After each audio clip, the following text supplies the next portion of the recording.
ఆంధ్రప్రదేశ్ ప్రభుత్వం యొక్క ప్రవేశపెట్టాము అసెంబ్లీలో. దానికి సంబంధించి చేస్తున్న కార్యక్రమాలపై ఒక అవుట్రీచ్ కార్యక్రమం నిర్వహించమని చెప్తూ రాష్ట్ర ప్రభుత్వం ఆదేశించడం జరిగింది. అందులో భాగంగానే ఈరోజు మనము ఈ కార్యక్రమం నిర్వహించుకుంటున్నాము. దీనికి చీఫ్ గెస్ట్గా విచ్చేసిన గౌరవ honourable finance, planning, commercial taxes and legislative affairs minister గారికి, గౌరవ సెక్రటరీ ఫైనాన్స్ గారికి, గౌరవ అనంతపురం అర్బన్ ఎమ్మెల్యే గారికి, అధికారులకు, అనధికారులకు, పాత్రికేయ మిత్రులకు అందరికీ స్వాగతం. ప్రయత్నం చేస్తే ఉన్నపురం కాస్త పోతుందేమో అని దాని నుంచి దూరంగా రావడం that was the state of affairs ఆ రోజు. ఇవాళ చాలా సింప్లిఫికేషన్, ఎస్పెషలీ నేను దీన్ని భరించాలి ఒక మ్యాథ్స్ క్లాస్ లాగా అనేటువంటి ఒక భావన లాగా కాకుండా నా జీవితం 30,000 crores మనం స్పెండింగ్ అని క్యాపిటల్ ఎక్స్పెండిచర్ అంటే మనము ఒక టార్గెట్ పెట్టుకున్నాం, year by year capital expenditure పెంచాలి. ఎందుకు క్యాపిటల్ ఎక్స్పెండిచర్ పెరిగితేనే రాష్ట్ర ప్రభుత్వానికి ప్రజలకి వేయం జరుగుతుంది. Irrigation project is capital expenditure, road is capital expenditure, ఇవన్నీ ఎకానమీ డ్రైవ్ చేస్తాయి. గత సంవత్సరం 21,000 కోట్లు ఉంటే ఈ సంవత్సరం 31,000 చేరుకున్నాం అనేటువంటిది అంటే అందుకనే చెప్పగలుగుతున్నాం. ప్రతి శాఖలను కూడా డెఫినెట్గా ఎక్స్పెండిచర్ పెరిగి ఉంటుంది, ఇంకా పెరుగుతుంది. ఎందుకు అంటే మా ఓరియంటేషన్ తెచ్చేటువంటి ప్రతి రూపాయి బయట కూర్చొని చాలా మంది అడుగుతున్నారు ఎక్కడికి పోతున్నాయి అంటే వాళ్ళు చేసినటువంటి అప్పులు కట్టడానికి 10 రూపాయలు అప్పు చేస్తే మేము తెస్తున్నటువంటి ప్రతి రూపాయిని కూడా ప్రాజెక్టులో పెట్టుబడికి తీసుకెళ్తున్నాం. వృథా ఎక్స్పెండిచర్ అనేటువంటిది ఎక్కడా లేదు. సో బ్రాడ్గా రాష్ట్రం పరిస్థితి ఇది అనేటువంటిది మీకు ఎక్స్ప్లెయిన్ చేశాం. ఈ స్థితిలో మనం నడుపుతున్నటువంటి రాష్ట్ర ప్రభుత్వాన్ని ప్రతిరోజు కూడా మీకు ఎట్లా అయితే ఒక ఇండివిజువల్కి ఈఎంఐ వస్తుందో మీ కార్ లోను, హౌసింగ్ లోను రాష్ట్ర ప్రభుత్వానికి ప్రతిరోజు ఈఎంఐలు, ప్రతిరోజు ఈఎంఐలు ఏదో ఒక బ్యాంక్ దగ్గర నుంచి ఏదో ఒక లోన్ అంటే ఒకటి చేయరు కదా ప్రభుత్వాలు, ఏదో ఒక లోన్ మీకు మీది పెండింగ్ ఉందో లేకపోతే మీకు ఫైనల్ టర్మినేషన్ నోటీసో అనేటువంటి పరిస్థితుల్లో నుంచి ఇవాళ మోస్ట్ ఎఫెక్టివ్ బ్యాంకులతో క్రెడిబిలిటీ పెంచుకునే స్థాయికి వెళ్ళగలిగారు. ఎందుకు అంటే వాళ్ళు గుర్తు చేయకముందే మనమే ఒక క్యాలెండర్ వేసుకుని ఎవరికి ఏ రోజు ఏ పేమెంట్లు వెళ్ళాలి, ఏ నెలలో ఏ స్కీమ్ డబ్బులు ఇవ్వాలి, ఏ నెలలో ఎంప్లాయీస్ కమిట్మెంట్ అవుతుంది. నిన్నటికి నిన్న ఒక 7,059 కోట్లని రిటైర్డ్ ఎంప్లాయీస్కి కమిట్ చేయగలిగామంటే మీరు ఎవరు అడగలేదు. కానీ వీ నో అవర్ కమిట్మెంట్. ఈ ప్రభుత్వాన్ని రావాలని కోరుకున్న వాళ్ళలోనూ సమర్థవంతంగా నడిపించడంలోనూ భాగస్వాములు మీరు కూడా ఉన్నారు. కాబట్టి వెళ్ళకపోయినా కూడా నిన్న సాయంత్రం ద్వారా ముఖ్యమంత్రి గారు ఆదేశించినట్టుగా రిలీజియస్ ప్లాన్ జరిగింది. సో నా రిక్వెస్ట్ 17th పొజిషన్లో ఉన్నాం. దే ఆర్ టెలింగ్ వాళ్ళు ఏం చెప్తున్నారంటే we still remain fiscally stressed with low scores, reflecting persistent deficits, rising debt burdens and limited revenue capacity అని చెప్తున్నారు.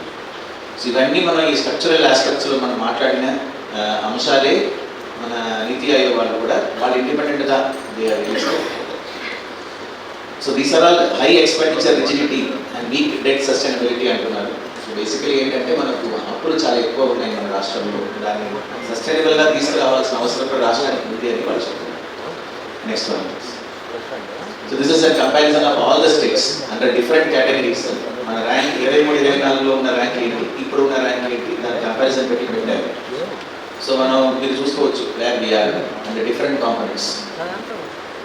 సో ఓవరాల్ ర్యాంక్ మన ఓవరాల్ మార్క్ కూడా చూస్తే 100 మార్కులు 23 మార్కులు తీసుకున్నాం. మన పక్క రాష్ట్రం ఒరిస్సా చూడండి 73 మార్కులు, they are the country number 1. Next go back. Yeah మన సదర్న్ స్టేట్స్ మాత్రం మీరు చూడాలని అనుకుంటే Telangana you can see in 3-6 7th ప్లేస్లో ఉంది, కర్ణాటక 9th ఉన్నాయి, Tamil Nadu 13th, Kerala 15th.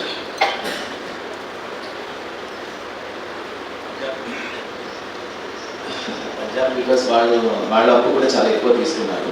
But వాళ్ళ క్వాలిటీ ఆఫ్ ఎక్స్పెండిచర్ మీరు చూస్తే చాలా లోగా ఉంది.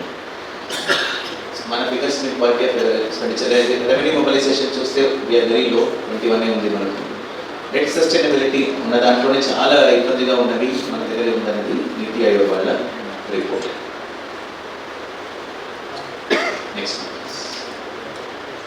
దిస్ అనదర్ మంత్రి గారు కూడా హైలైట్ చేశారు. దీంట్లో ఏంటంటే మనకున్న బర్డన్లు మనకు వస్తున్న state own revenue. So comparison of HR expenditure మిగతా స్టేట్స్తో పోలిస్తే వాళ్ళకి వస్తున్న ఆదాయాలు దాంట్లో వాళ్ళు హెచ్ఆర్ కోసం పెట్టుకున్న ఖర్చు. So over a period of time మీరు చూడవచ్చు, కింద ఆల్ ఇండియా లెవెల్లో మీరు కూడా చూడవచ్చు. ఇప్పుడు మనం ఆంధ్రప్రదేశ్ చూసుకుంటే మనకు before pre bifurcation it was around 50%, 60% ఉండేవి. లాస్ట్ ఇయర్ 24-25 91% వచ్చినాయి మనకు. ఇప్పుడు ఫిబ్రవరి దాకా తీసుకున్న మార్చ్ ఫిగర్స్ ఇప్పుడే వస్తున్నాయి మనకు. అప్పుడు దాకా ఆల్రెడీ 79% అయిపోయినాయి మనకు. ఇది ఓన్లీ ఫర్ ఇది without outsourcing and contract employees. వాళ్ళని కూడా మనం కలుపుకుంటే కింద ఇంకొక టేబుల్ పెట్టాము మీరు చూడవచ్చు. We are touching 99%. సో లాస్ట్ మీరు అన్ని రెగ్యులర్గా ఉన్నాయి. అంటే మనం ఏమేమి మన ఆదాయాలు మనం సృష్టిస్తున్నామో మన సొంత రాష్ట్రంలో దాంట్లో 99% మన హెచ్ఆర్ ఎక్స్పెండిచర్ ఇవ్వాల్సిన అవసరం ఉంది. తప్పనిసరిగా ఇవ్వాల్సిందే కదా.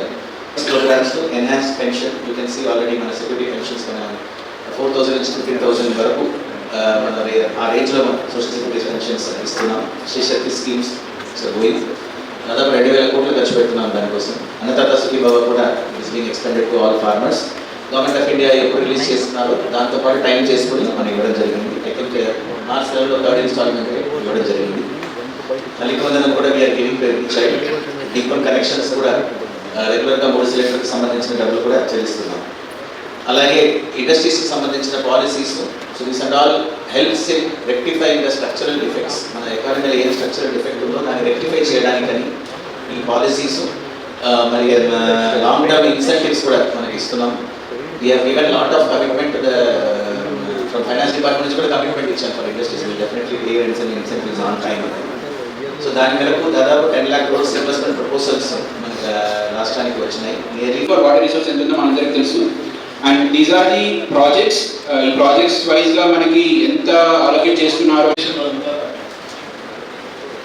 ఇరిగేషన్ మన జిల్లా ఆదాయాన్ని ఎట్లా పెంచుకోవాలి, ప్రభుత్వం ఎన్ని కార్యక్రమాలు ఈ జిల్లా ప్రజల సంక్షేమానికి ఈ జిల్లా అభివృద్ధికి చేస్తూ ఉందనేది వివరంగా చెప్పారు.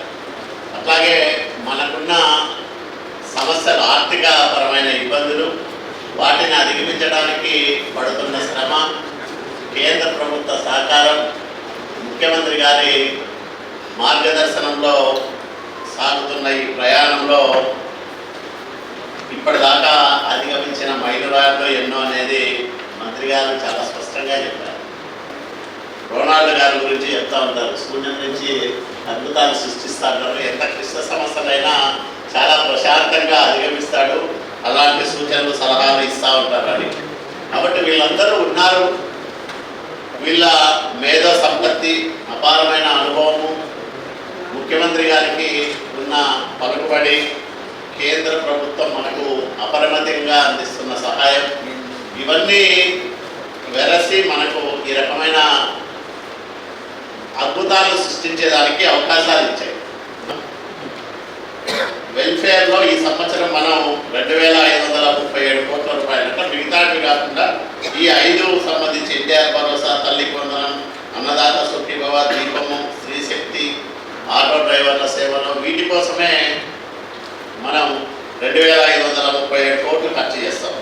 అట్లాగే అభివృద్ధి కోసం 6,003 కోట్ల రూపాయలు. అంటే నేను జిల్లా యంత్రాంగానికి కూడా చెప్తా ఉన్నాను, మీరు మనము ఈ ఇంత క్లిష్ట సమయంలో జిల్లా అభివృద్ధికి చేసిన కార్యక్రమాలన్నింటినీ బలంగా చెప్పుకునే ఒక వ్యవస్థను ఏర్పాటు చేయాలి. చెప్పుకోవడంలో మనం వెనకబడిపోతా ఉన్నాం. ఆ రకమైన ఇనిషియేటివ్స్ తీసుకొస్తే